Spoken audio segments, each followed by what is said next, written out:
The way you post content and the way you build a community around your brand online is really such a storytelling paradigm, in my opinion. It's being able to provide value, be interesting, and tell stories around your brand, as opposed to the old school mentality of advertising at people. You know, if you're just posting your sales and your deals and selling at people, that doesn't bring a lot of inherent value to people's lives, and it's not that interesting. You know, people, if you think about the old school advertising kind of pre-social media, which is still a thing on television, for example, but people have gotten better and better at avoiding commercials on television. You know, you DVR a show and you fast forward through the commercials. I mean, like my cable service at home, for example, when I record a show and I watch it back, I actually have a smart resume button now. So I can fast forward through the commercial and it'll automatically end it when the commercials are over.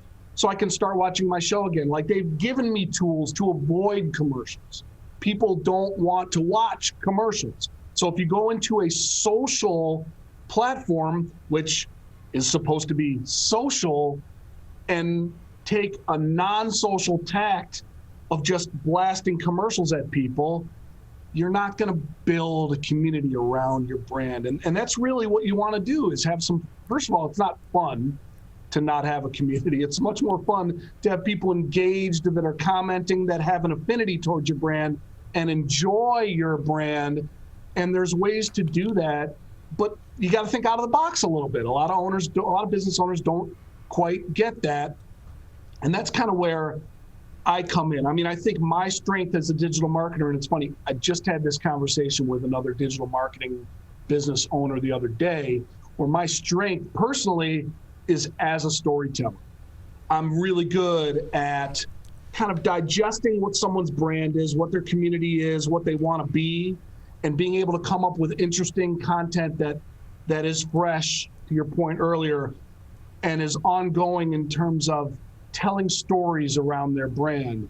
And this gentleman I was talking to, who owns his business, he says that's probably the part that, as a digital marketer, he misses on. He's much better at analytics, Google AdSense, SEO, you know, numbers and data, whereas I'm more the storytelling type, and I probably miss on that, you know, that data analytic piece. There's so many elements to it, and different boutique businesses like mine are better at certain parts of it than others, and certain brands need certain parts more than they need others. If you're a transactional business, you might need more of a data-driven analytics, trying to get people into your shopping cart to purchase your widgets, as opposed to where if you're not a high volume, you're more of a low volume, higher end type storytelling boutique kind of business, then storytelling might be more important to your brand than transactional widget buying, if that makes sense.